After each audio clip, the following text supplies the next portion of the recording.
प्रिय विद्यार्थियों, इस वीडियो में हम चर्चा करेंगे सिंधु घाटी सभ्यता के धार्मिक जीवन के बारे में, यानी सिंधु वासियों की धार्मिक मान्यताएं परंपराएं क्या थी।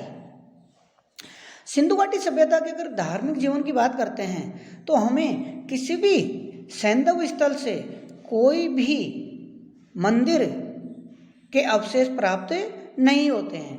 हालांकि जो बनावली जो स्थल है जो हरियाणा में प्राप्त होता है, वहाँ से एक मंदिर के खिलौने जैसी आकृति जरूर प्राप्त होती है, लेकिन फिर भी हम निश्चित रूप से नहीं कह सकते कि सिंधुवासी अपने देवी देवताओं को या मूर्ति को किसी मंदिर में स्थापित करके या प्रतिष्ठित करके उनकी उपासना करते थे, क्योंकि मंदिरों के साक्ष्य प्राप्त नहीं होते हैं। लेकिन फिर भी जो खुदाई में मूर्तियाँ, मुद्राएं, ताबीज या अनेक धार्मिक विश्वास और प्रतीक जो हमें प्राप्त होते हैं, उनके आधार पर उनके धार्मिक जीवन के बारे में एक जो मोटी मोटी रूपरेखा खींची गई है, उनके आधार पर यह निश्चित रूप से कहा जा सकता है कि सिंधुवासी बहुदेववादी थे और प्राकृतिक शक्तियों की विभिन्न रूपों में उपासना करते थे। हम टॉपिक वाइज बात करते हैं तो सबसे पहले तो उनके जो पहला जो उपासना की जाती थी वो थी मातृ देवी की उपासना।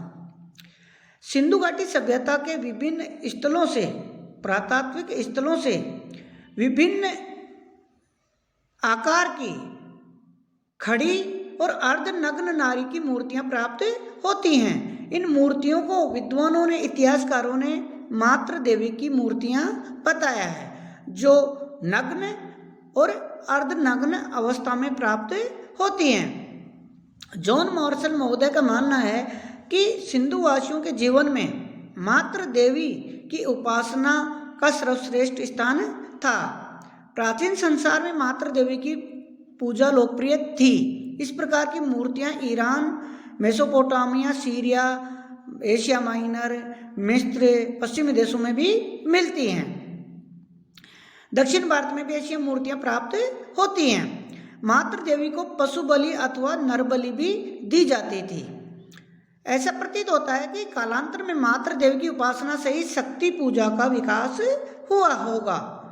मातृ देवी की जो मूर्तियां प्राप्त होती हैं, उनके मूर्ति के कमर में मेखला, पटका, गले में हार और गुलबंद, कानों में कर्णफूल और हाथ में चूड़ियां प्राप्त होती हैं। कुछ मूर्तियों में उसे जननी के रूप में भी दिखाया गया है, जिसमें शिशु को स्तनपान करते हुए दिखाया गया है। एक नारी के गर्भ से वृक्ष को निकलते हुए दिखाया गया है। ऐसा लगता है कि वह वानस्पतिक जगत की देवी का प्रतीक हो। तो सिंधु घाटी सभ्यता के जो निवासी थे, उनके जीवन में मातृ देवी की उपासना का सर्वश्रेष्ठ स्थान था। दूसरा, रुद्र शिव की उपासना। हड़प्पा कालीन स्थलों की खुदाई में एक मुद्रा मिलती है। इस पर एक नग्न व्यक्ति योग मुद्रा में, पद्मासन मुद्रा में चित्रित किया गया है, बैठा हुआ है, जिसके 3 मुख हैं। इसके मस्तक में शिरस्त्राण के दोनों ओर 2 सींग हैं, जो दूर से देखने पर त्रिशूल की आकृति की तरह दिखाई देते हैं। और इस व्यक्ति के बाईं तरफ है गैंडा और भैंसा, और इस तस्वीर के दाईं तरफ है हाथी और बाघ के चित्र अंकित मिलते हैं। इसके अलावा जो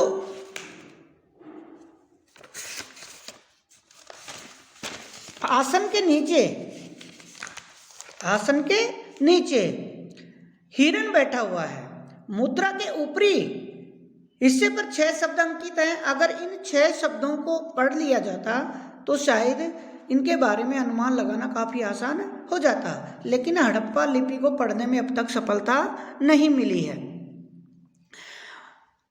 फिर भी विद्वानों का मत है कि मुद्रा पर अंकित चित्र भगवान शिव का है और शिव को योगीश्वर, त्रिशूलधारी, पशुपति, त्रिंबक, त्रिनेत्र आदि कहा जाता रहा है। खुदाई में एक अन्य मुद्रा भी मिली है जिस पर योगासीन व्यक्ति का चित्र है। चित्र के दोनों ओर एक एक नाग तथा सामने दो नाग बैठे हुए हैं। विद्वानों का मानना कि नागों से घिरा हुआ योगी का चित्र भगवान शिव का ही है, क्योंकि वे अपने गले में नाग धारण करते हैं। एक मुद्रा पर धनुर्धारी शिकारी का चित्र भी पाया गया है। इस प्रकार सिंधु घाटी सभ्यता के निवासियों के धार्मिक जीवन में, उनकी पूजा उपासना में भगवान शिव का विशेष महत्व था, विशेष स्थान था। तीसरे पॉइंट की बात करते हैं तो प्रजनन शक्ति के रूप में सिंधुवासी लिंग और योनि की पूजा भी करते थे। परम पुरुष और परम नारी की पूजा के साथ ही हड़प्पा के लोगों के जीवन में प्रजनन शक्ति के रूप में लिंग और योनि का भी प्रतीकों के रूप में उपासना का विशेष प्रचलन था। हड़प्पा और मोहनजोदड़ो की खुदाई से हमें बहुत से लिंग और योनि प्राप्त होती हैं। ये सामान्य पत्थर, लाल पत्थर, नीले पत्थर के बने हैं। छोटे आकार से लेकर 4 फीट की ऊंचाई तक के लिंग मिले हैं। विद्वानों का मत है कि छोटे आकार के जो लिंग मिले हैं उनको सिंधुवासी अपने घरों में प्रतिष्ठित करके उनकी उपासना करते थे और बड़े लिंगों को सार्वजनिक स्थानों पर प्रतिष्ठित करके उनकी पूजा उपासना करते थे। आधुनिक हिंदू धर्म में लिंग पूजा शायद हड़प्पा काल की ही देन प्रतीत होती है। हालांकि ऋग्वेद में लिंग पूजा का तिरस्कार मिलता है। खुदाई में पत्थर, चीनी मिट्टी तथा सीप की बनी हुई बहुत से छल्ले मिलते हैं जिनका आकार आधे इंच से लेकर 4 इंच तक है। बहुत से विद्वानों ने इन छल्लों को योनि का प्रतीक मानकर हड़प्पावासी योनि की पूजा करते थे। चौथा जो पॉइंट है सिंधुवासियों के धार्मिक जीवन के संदर्भ में वो है कि वृक्ष पूजा। सिंधुवासी अपने धार्मिक जीवन में वृक्षों की पूजा भी करते थे। खुदाई में प्राप्त बहुसंख्यक मुद्राओं, मूर्तियों, बर्तनों पर पीपल, बबूल की आकृतियां अंकित है। कुछ पर नीम, खजूर, शीशम के चित्र भी मिलते हैं। विद्वानों का मत है कि हड़प्पा काल में वृक्ष पूजा प्रचलित रही होगी।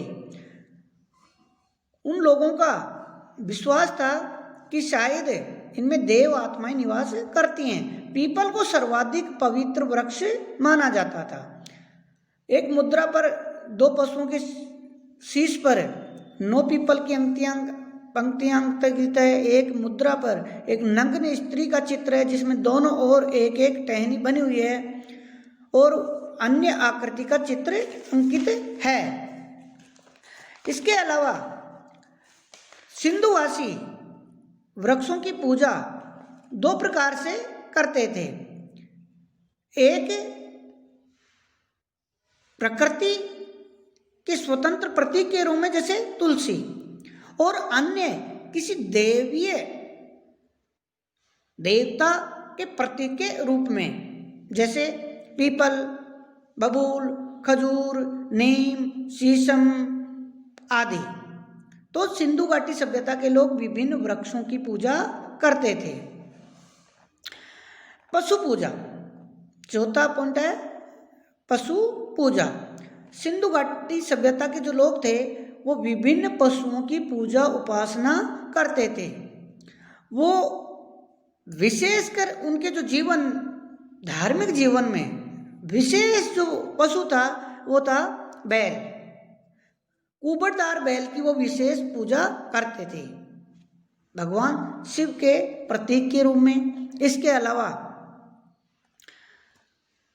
कुछ गाय की पूजा के बारे में निश्चित रूप से कुछ भी नहीं कह सकते क्योंकि उसका कोई चित्र अंकित प्राप्त नहीं होता।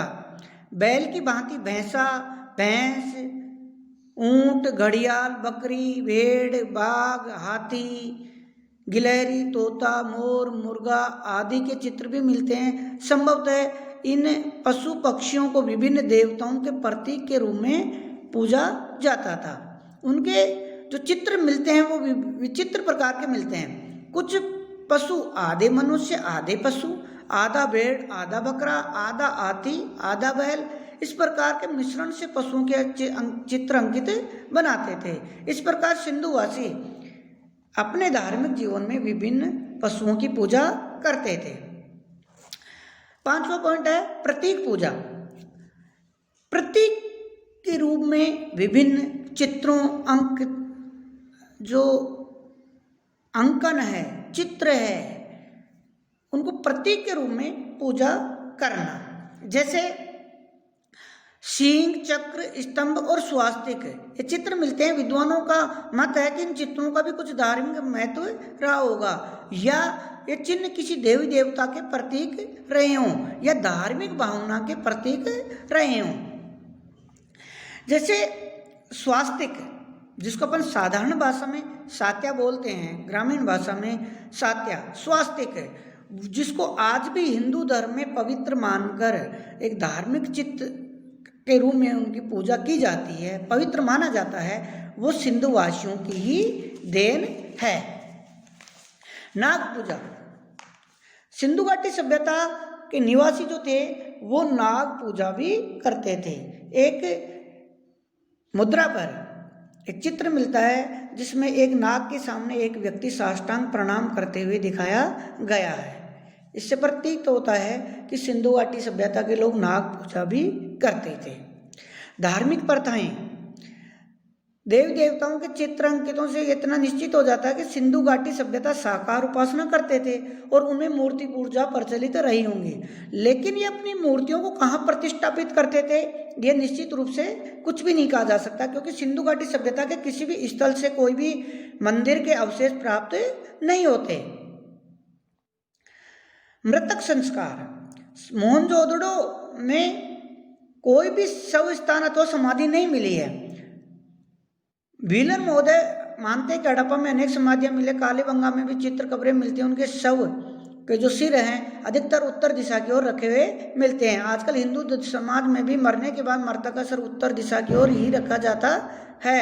शवों के साथ विभिन्न आभूषण, वस्त्र और इत्यादि वस्तुएं भी मिलती हैं। इनसे अनुमान लगाया जाता है कि सिंधुवासी संभवतः परलोक के जीवन की कल्पना करते थे। और जो मृतक संस्कार 3 प्रकार से होता था। पहला पूर्ण समाधि के अंतर्गत समाधि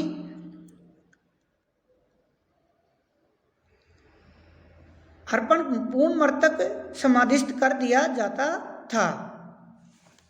जैसे किसी को गाड़ दिया गया, किसी को पूरी तरह से जला दिया गया, किसी को जानवरों को खाने के लिए छोड़ दिया गया और उसके बाद उसके शव को समाधिस्थ या अग्नि में जला दिया जाता था। धन्यवाद।